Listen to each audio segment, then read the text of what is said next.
berdoa dulu. Silahkan Andi, pimpin doa.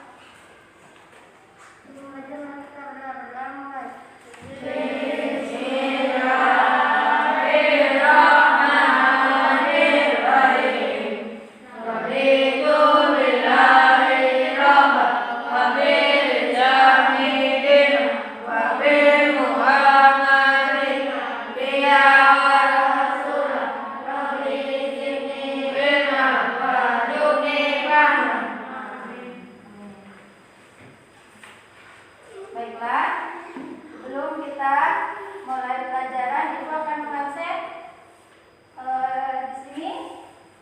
Hadir semua tidak? Siti Julaiha ada? Ada. Abdul Fatah Sabri ada? Iya. Muhammad Alfat Fadil ada? Ada. Salehudin? Ada. Iya. Muhammad Irfan Dahlia? Ada. Ria Kamalia? Ada. Trisa Laura Islami? Ada. Alhamdulillah ya, hadir semua dalam pertemuan kita kali ini. Oke anak-anak, sebelum kita mulai, Ibu akan melihat kalian ini ya. Kita cukup siap belajar dulu ya, biar kita belajarnya semangat. Oke, siap? 1, 2, 3. Satu jari kanan, satu jari kiri, gabung jadi satu, jadilah jembatan kuat. Dua jari kanan, dua jari kiri, gabung jadi satu, jadilah kamera cepet. Tiga jari kanan, tiga jari kiri, gabung jadi satu, jadilah menara tinggi. Empat jari kanan, empat jari kiri, gabung jadi satu, jadilah kelinci lucu. Lima jari kanan, lima jari kiri, gabung jadi satu, siap belajar. Oke, alat tulisnya sudah kalian keluarkan? Sudah, berarti kita siap ya. Nah, temanya kita langsung ke tema 4 ya, globalisasi. Setelah kemarin kita membahas tema 2, sekarang kita bahas tema 3, globalisasi dan cinta tanah air. Nah anak-anak, pembelajaran kita kali ini ada tujuannya ya, ada 6 tujuannya ya. Kita bisa dilihat di sana.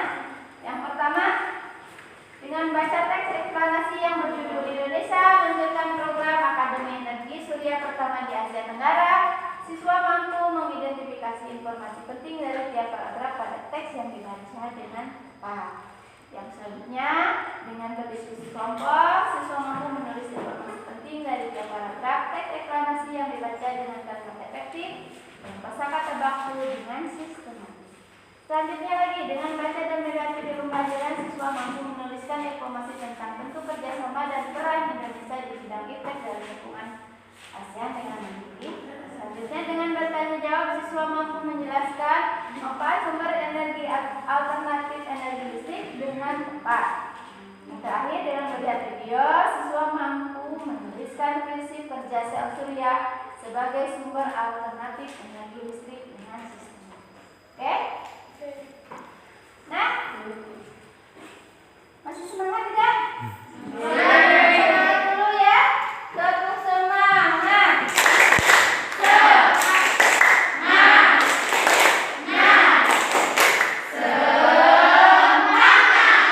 Oke, kita semangat melakukan pembelajaran selanjutnya. Nah, kita masuk ke pelajaran, yaitu membaca teks eksplanasi yang berjudul Indonesia meluncurkan program Akademi Energi Surya pertama di Asia Tenggara. Nah, siapa yang mau membacakan paragraf pertama? Coba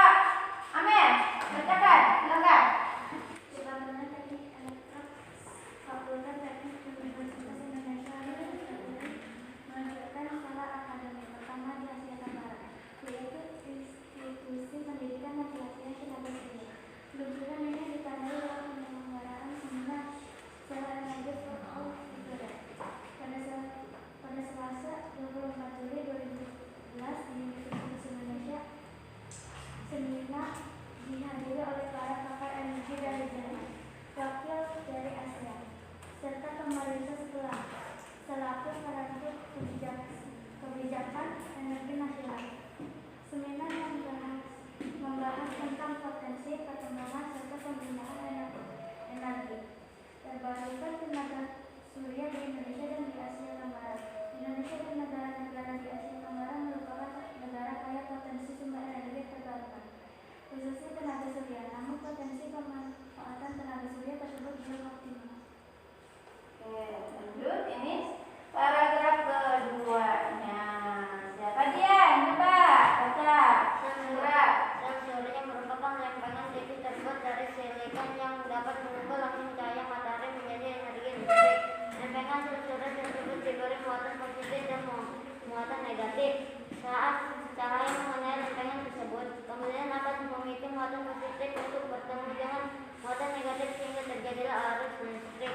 Saat ini penggunaan sel surya masih terbatas hanya dalam skala kecil seperti pada barang-barang elektronik dan sebagai pembangkit listrik. Ada daerah-daerah yang masih sulit dijangkau oleh jaringan listrik. Terbatasnya penggunaan sel surya dikarenakan biaya untuk membuat lempengan silikon cukup tinggi. Dengan perkembangan teknologi, diharapkan dapat ditemukan cara untuk meningkatkan efisiensi kerja dari sel surya. Oke, itu ya. Teks eksplanasi tentang yang berjudul Indonesia luncurkan program Akademi Energi Surya pertama di Asia Tenggara. Nah, di sini kita bisa lihat ada beberapa kosakata baru ya, yang mungkin baru kalian dengar atau jarang kita dengar. Yang pertama seperti teknik elektro. Nah, itu elektro itu apa? Yang berhubungan dengan listrik ya, alat-alat yang berhubungan dengan listrik. Kemudian di sini ada lagi solar akademi solar. Solar itu apa? Ayo, solar. Ya, mungkin kalian ingatnya solar itu semacam bahan bakar ya. Tapi di sini bukan bahan bakar. Solar itu bahasa Inggrisnya dari sel surya atau energi listrik dari matahari. Maksudnya, nah, energi alternatif. Apa itu energi alternatif? Energi cadangan atau energi lain ya, untuk mengganti energi yang sudah ada. Biasanya kita kan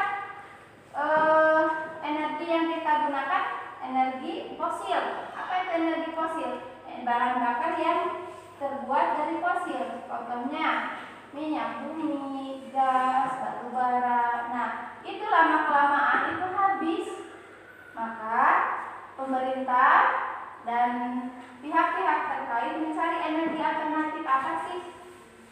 Energi apa yang bisa menggantikan energi fosil, supaya ketika nanti suatu saat energi fosilnya habis, kita masih ada cara untuk memperoleh energi.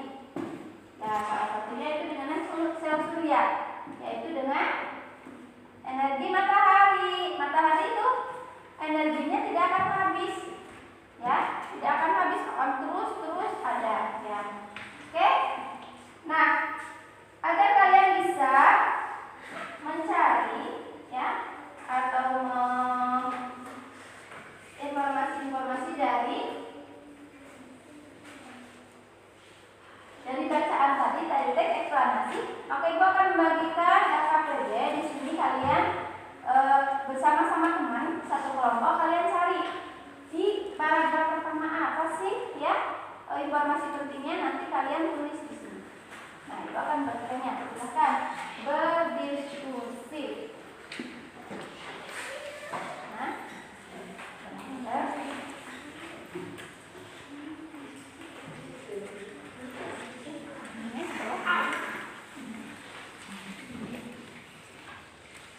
Nah,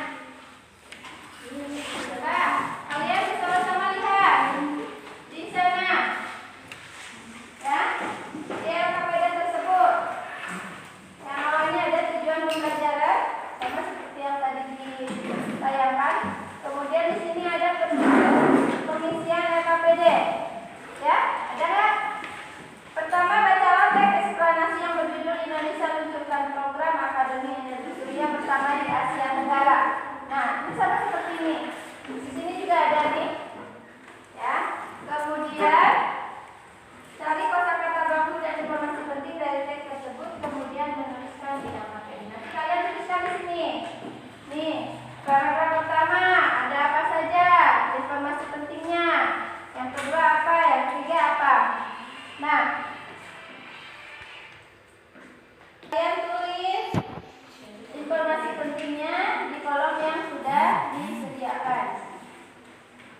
Coba sekarang kalian berdiskusi dulu. Bareng-bareng coba.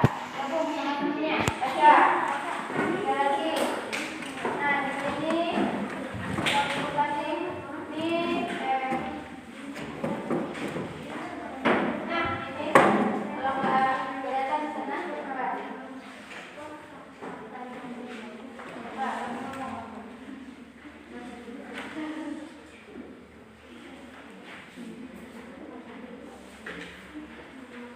Boleh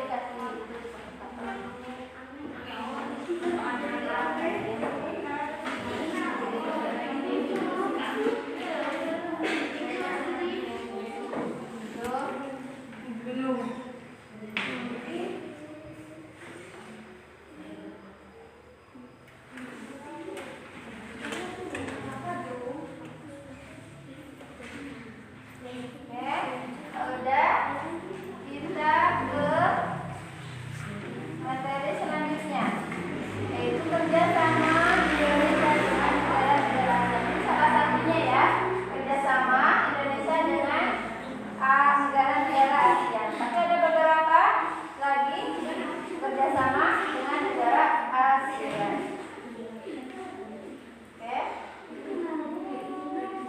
Kita kalian saksikan video yang akan tayangkan ini mengenai kerjasama ya Indonesia dengan negara-negara ASEAN.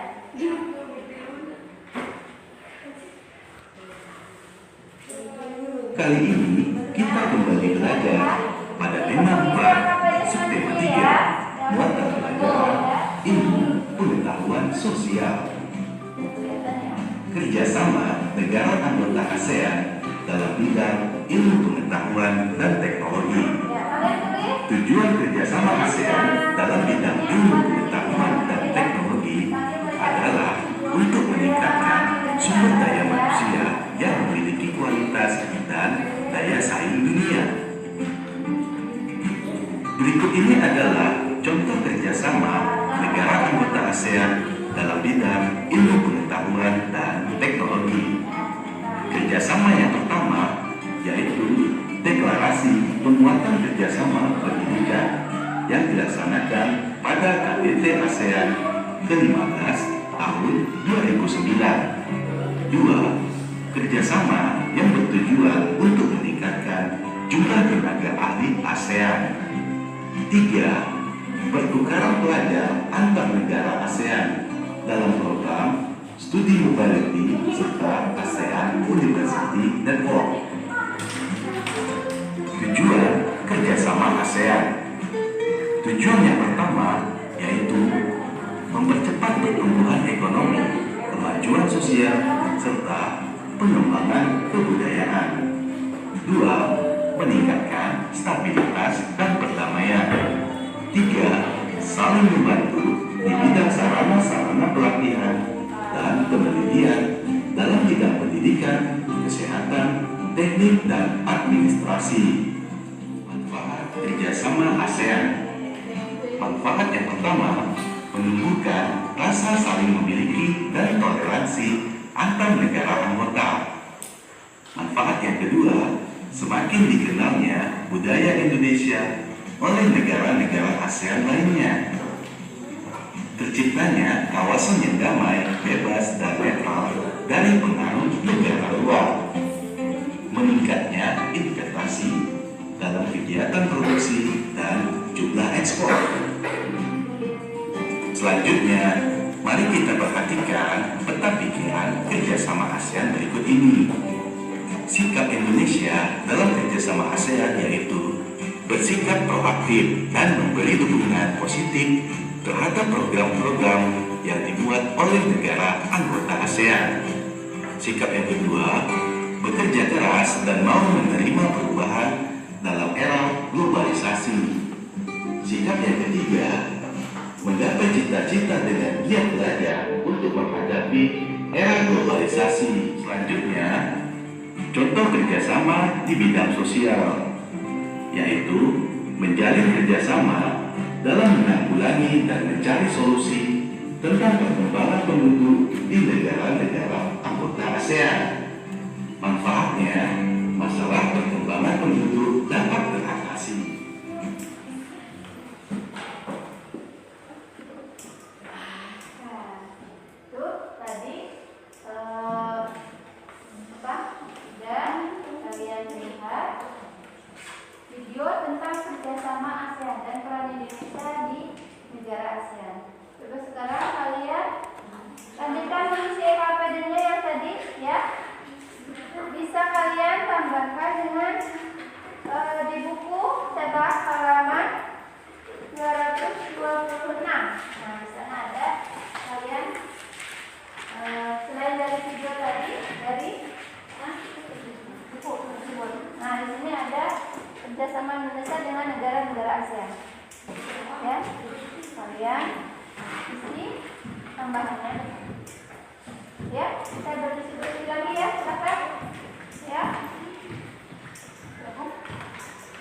Anak-anak, setelah kalian berdiskusi tentang reklamasi, juga tentang kerjasama Indonesia dengan negara-negara ASEAN, kita refresh dulu otak kita yuk.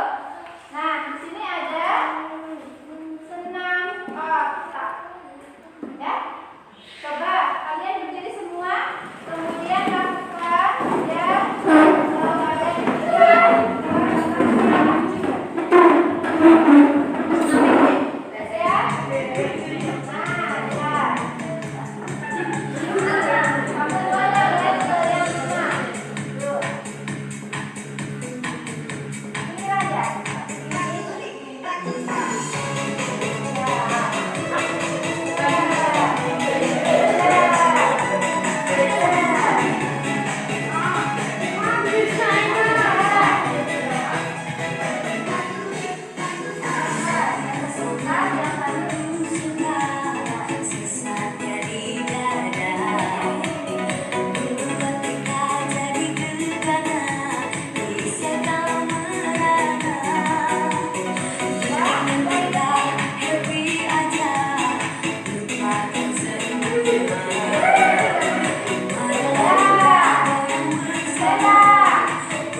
Selamat berjumpa kembali, semoga selalu sehat dan tetap semangat untuk belajar. Pada video kali ini saya akan mencoba berbagi tentang cara kerja panel listrik tenaga surya. Apa itu panel listrik tenaga surya? Panel listrik tenaga surya atau PLTS adalah sebuah sistem yang dapat digunakan untuk mengubah energi cahaya matahari menjadi energi listrik dengan menggunakan prinsip yang disebut efek fotovoltaik. Fotovoltaik berasal dari kata foto yang berarti cahaya dan voltaik yang berarti listrik.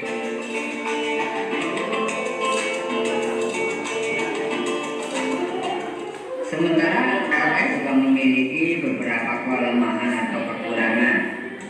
Kelemahan yang pertama yaitu saat ini panel listrik tenaga surya ini masih relatif mahal.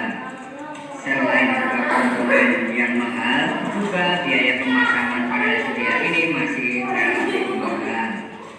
Demikian video mengenai cara kerja panel listrik tenaga surya. Semoga video ini bermanfaat dan terima kasih.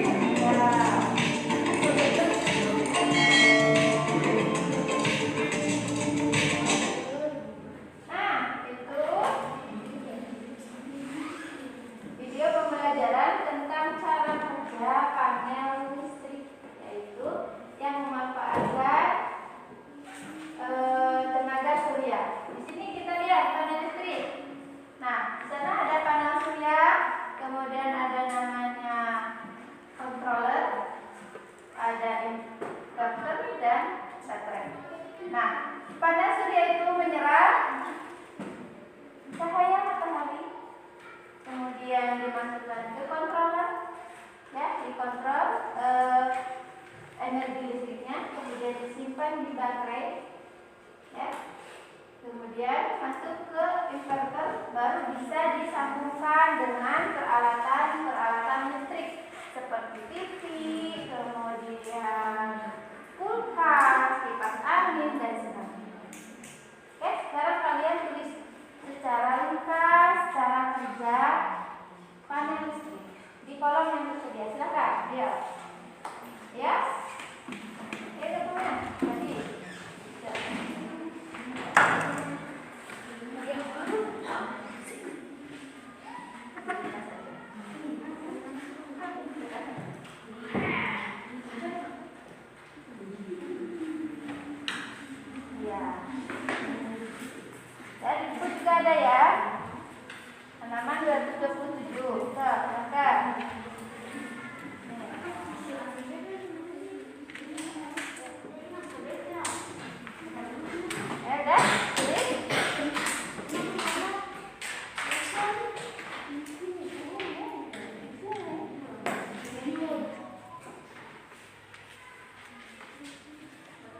pertama, kemudian yang kedua yaitu mengenai kerjasama Indonesia dengan negara ASEAN, dan yang terakhir tentang sel surya. Saya kalian pelajari di sini. Silakan kalian tulis ya di kesimpulan. Coba nanti kesimpulannya dibacakan di depan dari perwakilan kelompok. Silakan sekarang. Ayo berpikir semuanya, jangan hanya seorang aja yang berpikir. Tadi apa saja sih yang kalian pelajari? Yang pertama apa? Yang kedua apa? Yang ketiga apa? Ya, coba ayo ingat-ingat.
Ya, yang lain? Yuk, coba. Rehan, bacakan. Ya, bacakan.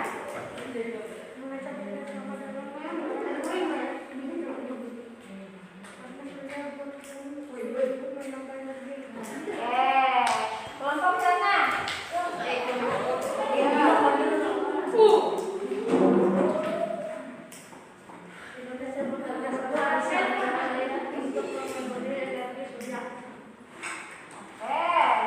Selanjutnya. Nah, lagi. Negara Indonesia dan negara ASEAN mencari sumber energi alternatif dari energi surya. Tepuk tangan semuanya.